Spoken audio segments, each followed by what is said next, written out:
Hello everyone, welcome back to Vidyam. তো আজকে তোর এই ভিডিওটা তোদের জন্য খুবই খুবই ইম্পর্টেন্ট ভিডিও হতে চলেছে। আজকে তোদের সামনেই ম্যাথস পরীক্ষা রয়েছে, সেকেন্ড ইউনিট টেস্ট এবং সেকেন্ড সামেটিভ এক্সাম রয়েছে ক্লাস নাইনের।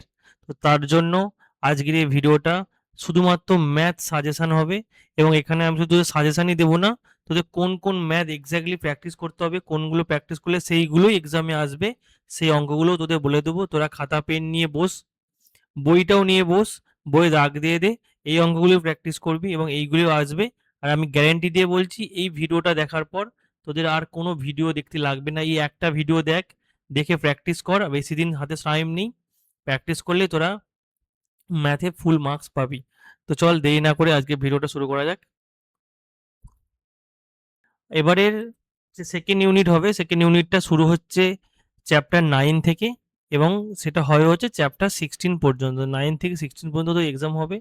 তো 9 আর 12, 9 আর 12 এই দুটো চ্যাপ্টারে তোদের রয়েছে উপপাদ্যের চ্যাপ্টার। 9 চ্যাপ্টারে রয়েছে ভেদক ও মধ্যবিন্দু সংক্রান্ত উপপাদ্য, এবং 12 নম্বর চ্যাপ্টারে রয়েছে তোদের ক্ষেত্রফল সংক্রান্ত উপপাদ্য।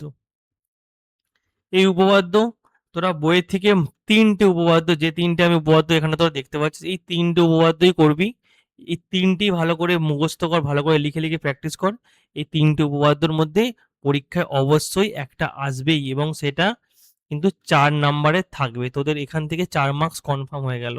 ঠিক আছে, তো ফার্স্ট যে উপপাদ্য আছে দেখ, যে প্রমাণ করো কোনো ত্রিভুজের দুটি বাহুর মধ্যবিন্দু সংযোজক সরলরেখাংশ তৃতীয় বাহুর সমান্তরাল ও অর্ধেক। ভেরি ভেরি ভেরি ইম্পর্টেন্ট, এটাকে তুই ভিভিআই দিয়ে দে পরীক্ষায়। তোরা যে কোনো স্কুলে পড় না কেন, এই একটা উপপাদ্য দুটোর মধ্যে একটা এটা আসবেই। সেকেন্ড আছে দেখ, প্রমাণ করো কোনো চতুর্ভুজের বিপরীত বাহুগুলির দৈর্ঘ্য সমান হলে চতুর্ভুজটি একটি সামান্তরিক হবে। এটাও খুব ইম্পর্টেন্ট উপপাদ্য। আর থার্ড যে উপপাদ্যটা রয়েছে দেখ, এটা একটা 3 নম্বরের প্রমাণ পড়ে তোদের এক্সামে, 3 মার্কসের প্রমাণ। তো সেই প্রমাণ যে পড়বে তার মধ্যে একটা এটা থাকবে, যে একই ভূমি ও একই সমান্তরাল যুগলের মধ্যে অবস্থিত, হয় সেটা সামান্তরিক থাকবে, না হলে ত্রিভুজ থাকবে, তাদের ক্ষেত্রফল সমান। এটা তোদেরকে প্রমাণ করতে হবে। তো এই উপরের দুটো উপপাদ্যের মধ্যে যে কোনো একটা পরীক্ষায় আসবেই কনফার্ম। আর নিচের হচ্ছে প্রমাণ।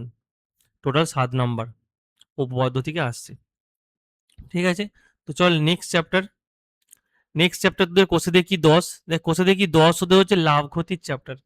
তো এই লাভ ক্ষতির চ্যাপ্টারে,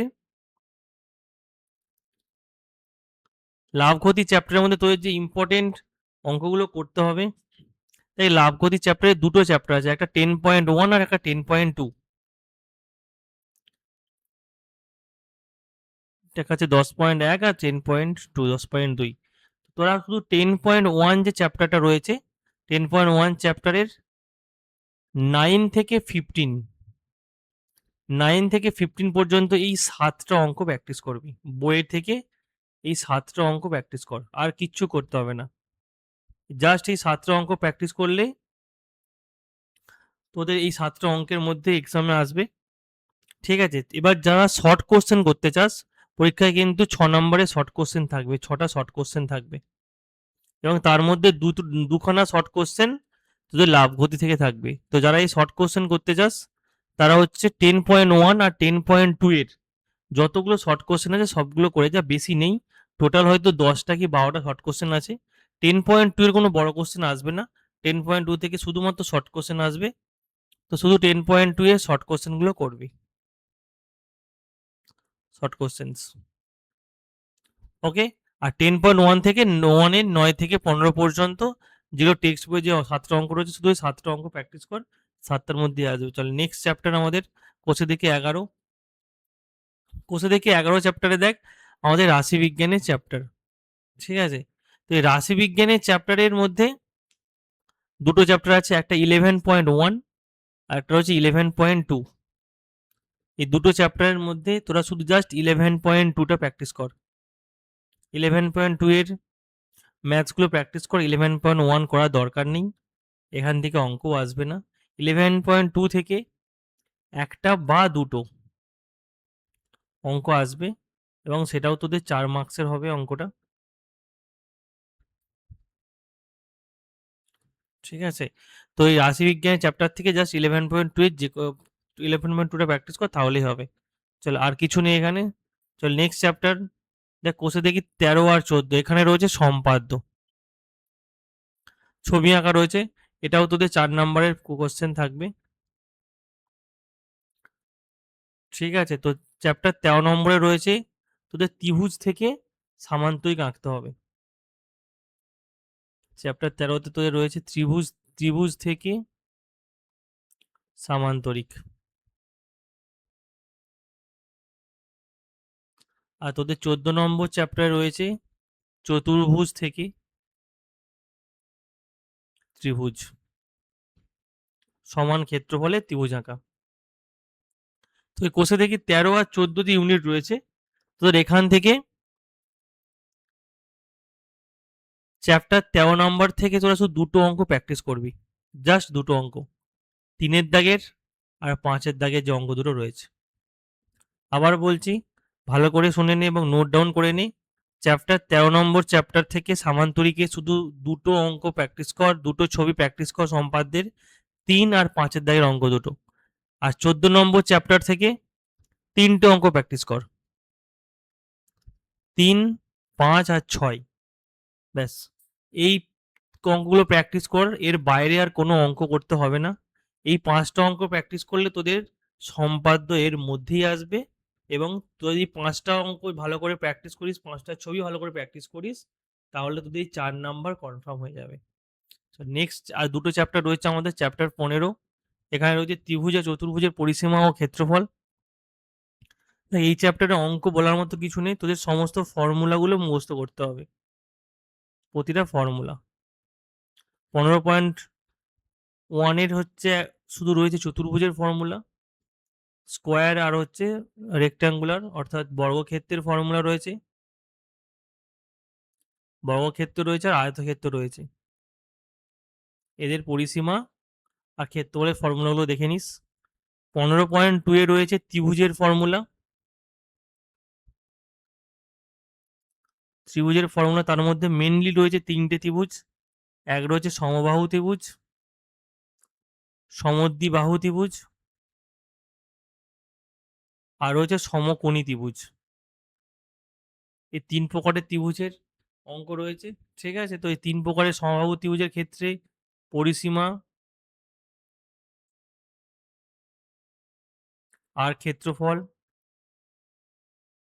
একইভাবে সমদ্বিবাহু ত্রিভুজের তাই এবং সমকোণী ত্রিভুজের ক্ষেত্রেও তাই। শুধুমাত্র পরিসীমা আর ক্ষেত্রফলের ফর্মুলাগুলো দেখে যাস। আর 15.3 রয়েছে বাকি যে আমাদের 3D ফিগারগুলো রয়েছে, ঠিক আছে, যেমন ধর রম্বস রয়েছে, সমকোণী চৌপল রয়েছে,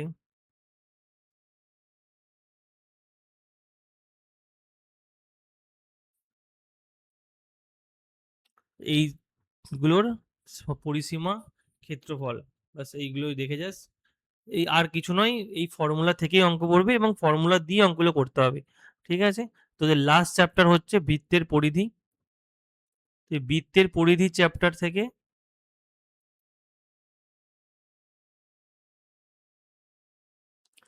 তোদের 3-4টে অঙ্ক করবি, খুব ইম্পর্টেন্ট অঙ্ক।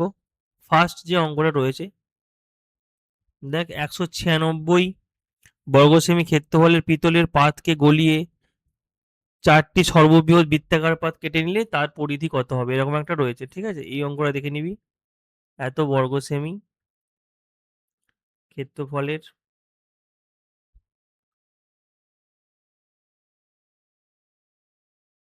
পিতলের পাতকে গলিয়ে 4টি বৃত্তাকার পাত কাটা হয়েছে,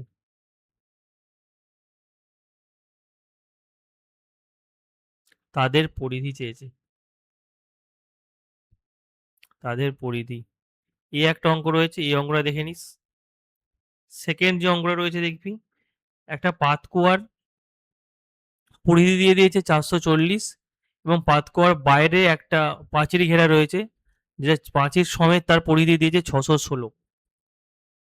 তাহলে ওই পাথরের পথটা কতটা চওড়া, পাথরের পথ কতটা চওড়া।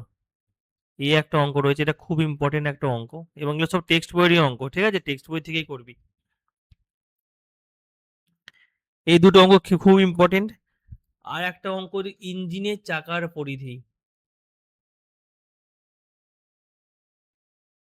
ইঞ্জিনের চাকার পরিধি, দেখবি এই একটা অঙ্ক রয়েছে ইঞ্জিনের চাকার পরিধি দিয়ে, যেখানে চাকার পরিধি বলে দিয়েছে, চাকাটা কত মিটার যাচ্ছে সেটাও বলে দিয়েছে, কত, শুধু তোকে বার করতে হবে যে চাকাটা কতবার ঘুরবে তবে ওই পথ অতিক্রম করবে। এই একটা অঙ্ক চাকার ইঞ্জিনের পরিধি দিয়ে, এই অঙ্কটা খুব ইম্পর্টেন্ট। এই 3 ধরনের অঙ্ক রয়েছে, এই 3 ধরনের অঙ্ক তোরা প্র্যাকটিস করবি। এই 3টে 4টে অঙ্ক তোরা প্র্যাকটিস করলেই বৃত্তের পরিধি থেকে তোরা কমন অঙ্ক পেয়ে যাবি, ঠিক আছে? তো এই ছিল তোদের অঙ্কের সাজেশন। খুব ভালো করে প্র্যাকটিস কর, মন দিয়ে প্র্যাকটিস কর। পরীক্ষা বেশি দিন বাকি নেই, আগস্টের ফার্স্ট উইকে তোদের পরীক্ষা।